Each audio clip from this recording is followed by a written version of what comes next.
మీరు చాలా అంటే కావాలని చేస్తారో అసలు కావాలని చెయ్యరో కానీ మీ క్యారెక్టర్ తప్పితే మీరు కనిపించరండి ఏ సినిమాలో. నిజంగా నేను ఆశ్చర్యపోతాను. మీ రంగస్థలం నుంచి మీరు బాగా కనిపించారు అందరికీ.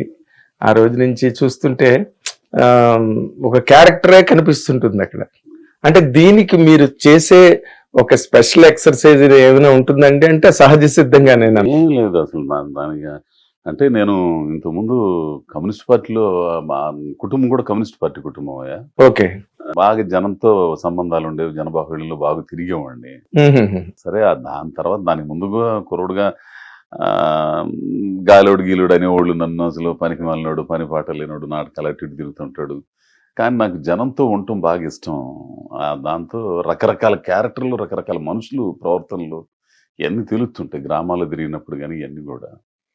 సో క్యారెక్టర్ అనుకున్నప్పుడు పరిశీలన దృక్పథం లేనోడు నటుడు కాలేడు, రచయిత కాలేడు, డైరెక్టర్ కాలేడు. సమాజాన్ని, సృష్టిని పరిశీలించాలా, మనిషిని పరిశీలించాలా. ఇది నాకు బాగా ఇప్పుడు ఊరు వెళ్ళినా కానీ నేను బయటికి తిరుగుతుంటా. ఎక్కడ రైల్వే స్టేషన్ ఆడడం వాళ్ళని తిరుగుతూ ఉంటాను అనమాట.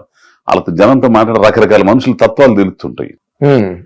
అది నాకు బాగా ఉపయోగపడింది. ఇప్పుడు రంగస్థలానికి వచ్చేసరికి నోటితో మాట్లాడితే నోసట్లతో ఎక్కించి వ్యాఖ్యానంగా మాట్లాడేవాళ్ళు రకరకాల మనుషులు ఉంటారు ఊళ్ళల్లో. అవునండి. వాళ్ళందరూ నాకు కొద్ది గొప్ప బాగా తెలిసేవాళ్ళు. అసలు అలా హావభావాలు ఇవన్నీ కూడా ఎంత యారగెన్సీగా ఉంటారంటే అసలు అంత ఏం చేయలేము.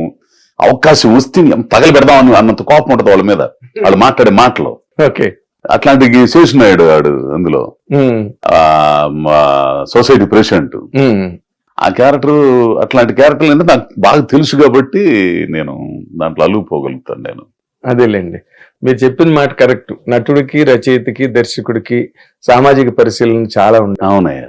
అందరి ప్రవర్తన ఎలా ఉంటుంది ఏంటి అని. అంటే మీరు రంగస్థలంలో బాగా రాణించారండి. ఆ రంగస్థలం నాటకాలు గిట్టకాలు కూడా ఏమి లేదు, కాకపోతే బాగా చూసేవాడిని. ఎక్కడ నాటకాలు ఉంటే అక్కడికి వెళ్ళిపోయేవాడిని. ఓకే.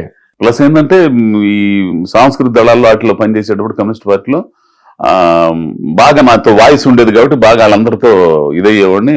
స్ట్రీట్ ప్లేలు అవి చేసేవాళ్ళం. స్ట్రీట్ ప్లేలు చేసేవాళ్ళు. అట్లా చేసేయడం వల్ల నాకు బాగా ఇదైంది. అందరితో అంటే ఏ గూటి పక్షులు ఆ గూటి జాగ్రత్త అంటారే అట్లా వాళ్ళతో పడి తిరగటం అవన్నీ. ఎక్కడ నాటకాలు అంటే అక్కడికి వెళ్ళిపోవటం. అదే మీది వేటపాలెం కదండి?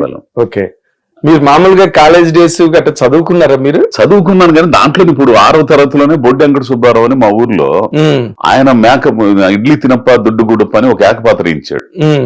ఆ ఏకపాత్ర నేర్పి కాలేజీలకు తీసుకొచ్చి పలగా వెంకటేశ్వరరావు, లొల్లా శ్రీరామూర్తి మాస్టర్ గారు వీళ్ళందరి చేత నేర్పానండి. ఒకసారి అంటే 6వ తరగతిలో నా చేత ఏకపాత్ర ఇచ్చారు. ఇక అక్కడి నుంచి పట్టింది. ఇక అది అసలు ఎందుకు ఇదైందో అసలు అట్లా నాకు ఏ పని మీద ఉండేవాడిని కానీ పుస్తకాలు బాగా చదివేవాడిని. నాటికల పుస్తకాలు అసలు చదువు అబ్బేది కాదు. ఎక్కడ నాటికలు ఉంటే అక్కడ నాటికలు, పార్టీలు తిరగటం అట్లా ఇవన్నీ చేసేవాడు అనమాట. అప్పటి నుంచి నాటికలన్నా ఇవన్నా బాగా ఇంట్రెస్ట్. ఓకే. ముమ్మరంగా వేశారండి? నేను నాటికలు ఇలా చూసేవాడిని. చూసారు? నేను యాద్దామంటే నాతో మనకంత హెపా నువ్వేంటారు అన్నట్టుగా ఉండేది. సరే తిరిగేవాడిని.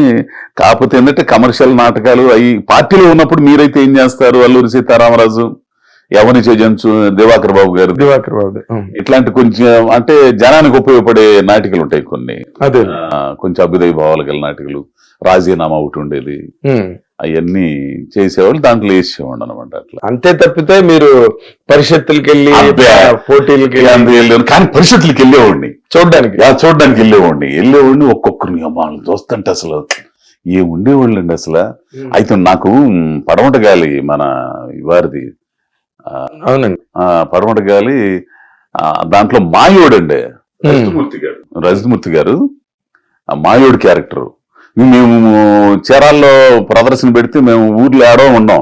అక్కడ మామూలుగా సైకిల్ వేసుకుని వచ్చి అది చూడడానికి, మాయోని చూడడానికి పాటిబండ్ల ఆనందరావు గారు దాంట్లో రజతమూర్తి గారు మాయోడి క్యారెక్టర్ వేసేవాళ్ళు. అసలు ఆయనలో వేరియేషన్స్ ఎన్ని బాబోయ్ అసలు.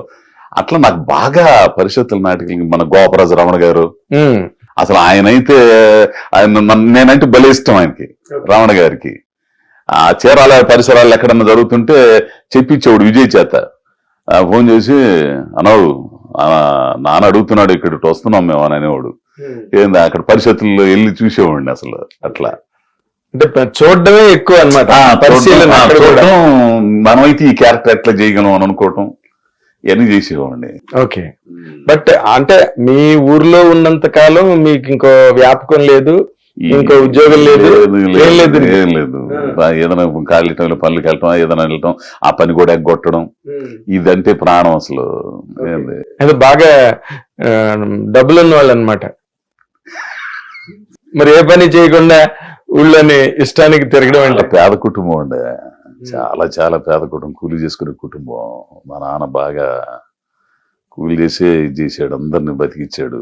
కానీ నేను పని పాట లేకుండా దీని మీద పడిపోతున్నప్పుడు ఆయన పార్టీలోనే పని చేస్తున్నాడు అంటే కరెక్ట్ గా లేదు, పార్టీలో కూడా పని చేయట్లేదు సరిగా, ఈ నాటిలు ఇవన్నీ వీడికి ఎట్టా అని చెప్పేసి ఇదయ్యేవాడు అసలు.